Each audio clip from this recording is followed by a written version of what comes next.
അങ്ങനെ എന്തെങ്കിലും അത്ഭുത സിദ്ധികൾ കാണുമ്പോ പോയി കൈപിടിച്ചിട്ട് മുത്താൻ നിൽക്കരുത്. ജുനൈദുൽ ബഗ്ദാദി റളിയല്ലാഹു അൻഹു പറഞ്ഞില്ലേ, ലൗ റഅയ്തും റജുലൻ ഖത്ത് റബ്ബഅ ഫിൽ ഹവാഇ, ശൂന്യതയിൽ ചമ്രം പടിഞ്ഞിരിക്കുന്ന ഒരാളെ നിങ്ങൾ കണ്ടാൽ, ഔ യംശി അലൽ മാ, വെള്ളത്തിന്റെ ഉപരിഭാഗത്തിലൂടെ നടന്നു വരുന്ന ഒരാളെ കണ്ടാൽ, തായോട്ടയാൾ താന്നു പോകുന്നില്ല, മുകളിലൂടെ നടന്നു വരികയാണ്, ഫലാ തഖ്തദൂ ബിഹി, പെട്ടെന്ന് പോയി നിങ്ങൾ പിൻപറ്റി പോകരുത്. ഔലിയാണെന്ന് മനസ്സിലാക്കിപ്പോയി കൈപിടിച്ച് മുത്തിയിട്ട് അകപ്പാടെ സ്വന്തക്കാരനാക്കി മാറ്റരുത്. ഹത്താ തറൗ സുൻഅഹു ഇന്ദൽ അവാമിരി വന്നവാഹി, അള്ളാഹു കൽപ്പിച്ച കാര്യങ്ങളിലും അള്ളാഹു വിലക്കിയ കാര്യങ്ങളിലും എങ്ങനെയുണ്ട് അദ്ദേഹത്തിന്റെ ജീവിത ശൈലി ക്രമീകരണം എന്ന് നോക്കി മനസ്സിലാക്കേണ്ട ആളുകൾ മനസ്സിലാക്കുന്നത് വരെ നിങ്ങൾ പോയി പെട്ടുപോകരുത്. പെട്ടുപോയാ പിന്നെ മാറാൻ കഴിയൂല. പിന്നെ അയാള് തന്നെയാണ് ശരണം എന്ന നിലക്ക് മുന്നോട്ട് പോകും. പിന്നെ ആര് പറഞ്ഞാലും എന്തും കേൾക്കൂല. അത്ഭുത സിദ്ധികള് സഹോദരങ്ങളെ മഹത്വത്തിന്റെ മേൽ അറിയിക്കുന്ന ഒരു കാര്യമല്ല. മഹത്വമുള്ളവർക്ക് അല്ലാഹു അസാധാരണ സിദ്ധികൾ നൽകും.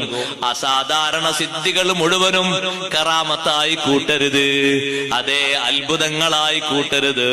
പലരുടെ ഭാഗത്തിനൊന്നും പല അത്ഭുതങ്ങളും മുമ്പ് കാലത്തും പ്രകടമായിട്ടുണ്ട്, പല രൂപത്തിലും വന്നിട്ടുണ്ട്. പണ്ഡിതന്മാരതിനെ എതിർത്തിട്ടുണ്ട്, തോൽപ്പിച്ചിട്ടുണ്ട്, നേർക്ക് നേരെ വരെ മടക്കിയിട്ടുണ്ട്.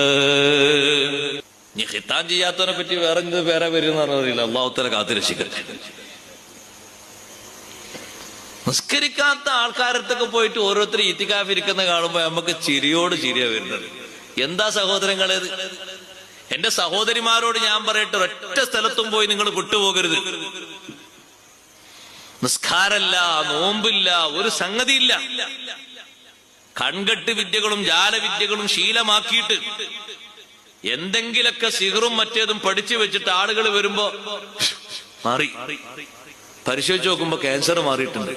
അയാളെ ഔലിയല്ലെങ്കിൽ പിന്നെ ആരാ ഔലിയ? ഓ എന്നാ പിന്നെ ഔലിക്കാർ എത്ര കൊടുക്കണം? ഔലിയക്കാർ നമ്മളെ നാട്ടിൽ നല്ല ഒരു വൈദ്യൻ, അദ്ദേഹം പച്ചമരുന്നിന് വിദഗ്ധനാണ്. ചില രോഗങ്ങൾക്കൊക്കെ പച്ചമരുന്ന് നിർദ്ദേശിച്ചാൽ 2 ദിവസം കൊണ്ട് ആ അസുഖം മാറും. അയാൾ ഔലിയാവോ? ആകോ? സഹോദരങ്ങളെ, എന്തെങ്കിലും ഇങ്ങനത്തെ വിദ്യകൾ പഠിച്ചു വെച്ചിരുന്നിട്ട് ഔലിയാകൂല.